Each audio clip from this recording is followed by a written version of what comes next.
I'm Safie Russell from SDR Consulting, Inc., and we're here today on Business Basics Friday.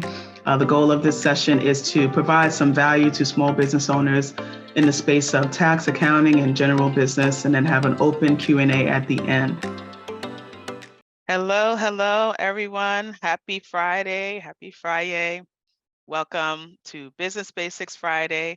I hope you all had a great week as we wind down for 2022. It is November 18th and the year has escaped us, but grateful that we're still here. So today I'm going to be going over a special topic. And if you're here for the first time, let me first start off. Welcome you to Business Basics Friday. And if you're here live, go ahead and join in and share in the chat, whether you're here on Clubhouse or Facebook, where you're joining from. Today is November 18th, New York, 43 degrees. So the winter breeze is coming in soon. So go ahead and share where you're joining us from if you're here live. I'm Safietou Russell, founder and CEO of SDR Consulting, Inc. And Business Basics Friday is a weekly session catered to providing valuable information to business owners and practice owners. We have a variety of guest speakers coming and share information to educate you on the many areas of your practice and business that you may need to manage. So just as a disclosure, this is for education and information purposes only. No client relationship is being established, no specific advice for your situation, and we're not liable for use of information provided today. As far as my background, I've been in the industry 20 years and I'm a CPA and enrolled agent. I also have a master's in taxation, and SDR Consulting, Inc. is a virtual firm based in New York, but do work with clients all over the US and mostly work with business owners, especially mental health professionals, helping you reduce your concerns regarding tax and accounting so you can focus on your clients and your own well-being. So today we're going to have a brief discussion. Unfortunately, our guest speaker had to cancel due to an emergency, but we'll reschedule at a later time. I didn't want to leave you guys hanging, so I figured I'd come on here and share a few thoughts for today, and then we will definitely reconvene at a later date with the original planned topic. And so today I'm going to be discussing a little bit about expanding your business and delegating work at a high level. And this is actually perfect timing for upcoming masterclass training I'm going to be doing tomorrow, November 19th at 11 a.m. Eastern, covering how to expand your practice while minimizing the risk of an IRS red flag. So if you have not registered for that yet, definitely go on my page and get access to the link, or at the end, I'll go ahead and drop the link in the chat. And so today I want you to think of a few things and see if this really applies to you. Are you at capacity in your business or practice? You know, where you are, you really can't take any more clients on, customers, patients, because if you did, you'd be working 7 days a week, 365. Are you having challenges with work-life balance? You know, as a business owner, that still applies. You know, it definitely applies in the corporate America world, but it also applies as a business owner, because sometimes we feel like we have to work around the clock to provide value and service to our clients. And we forget that if we burn out, we won't be able to help them anyway, right? And so capacity, meaning you're at your full capacity, you really need to expand, but maybe you have some trust issues, right? And those are things that you definitely want to work through.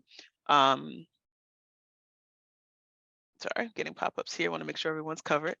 So my Clubhouse, welcome Clubhouse here. So if you're at that capacity and you know you need to expand, but you're not sure how, you want to take a couple steps in that thought process. Tomorrow at the training, I'm going to go more into the tax and accounting side of it, employee and contractor and paying people and things of that nature. But for today, it's really just talking about a little bit of the mindset and processes. Do you have a process in place, a workflow for your practice or for your business? Is that identified? Is it in writing or video format, so that once you do bring on somebody, the training is streamlined? All right. Are you prepared to conduct your due diligence, background checks, etc., paperwork, you know, documentation in your hiring process? If you are looking to bring on employees, I strongly recommend that you work with an HR professional to make sure all your handbooks and policies and guidelines are in place.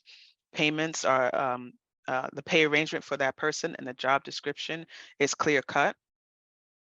And that's properly identified on paper so that when that person is onboarded, everything is in place and there's no concerns later on. The proper insurances that you may need, workers' comp, liability insurance, these are all the things that you want to get in place.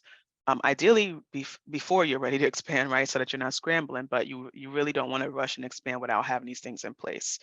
Um, these mistakes that you make on the front end can definitely cost you your business on the back end if you have employee drama, okay?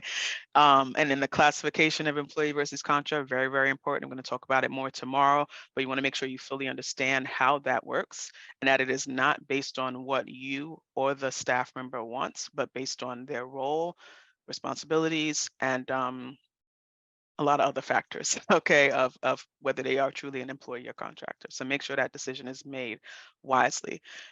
You want to make sure that you know in this training process, in this onboarding process, that there are going to be mistakes.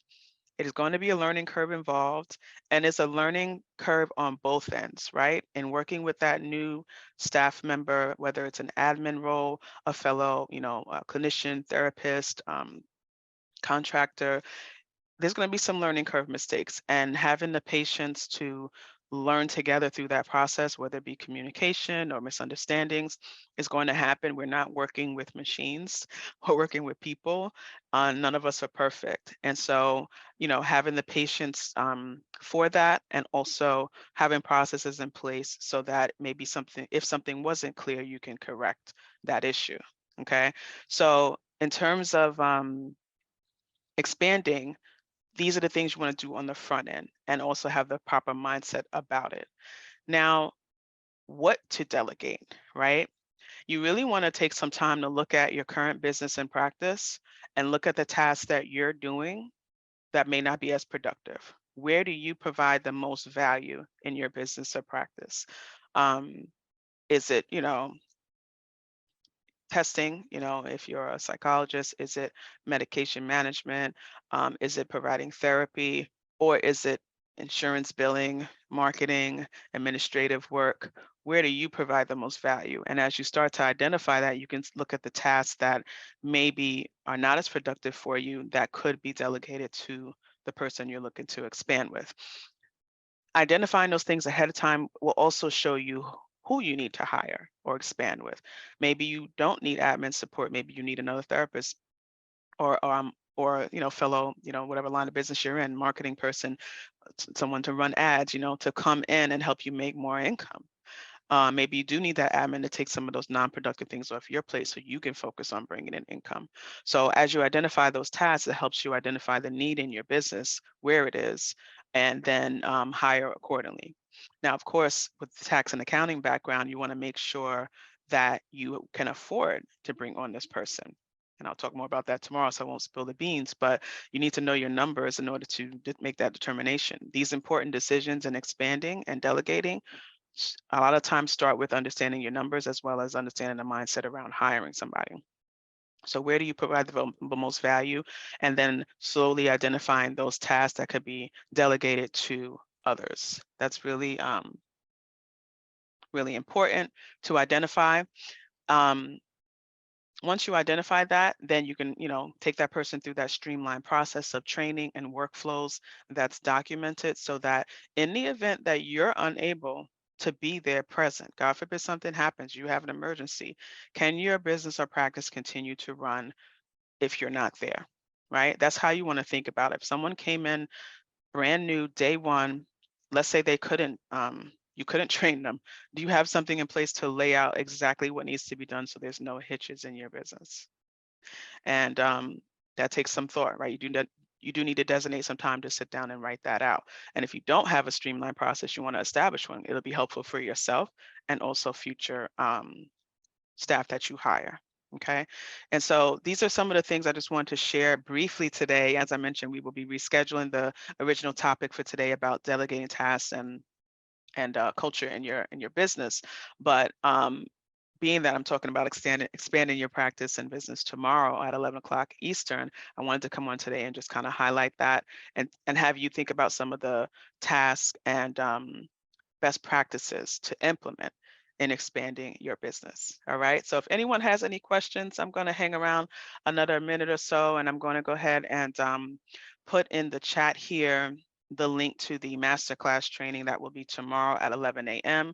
In that training, I'm going to be covering expanding your practice while minimizing IRS red flags. So we're going to discuss employee versus contractor from a tax perspective, as well as properly paying yourself and your staff, and a few more items. And there will be an open Q&A session at the end.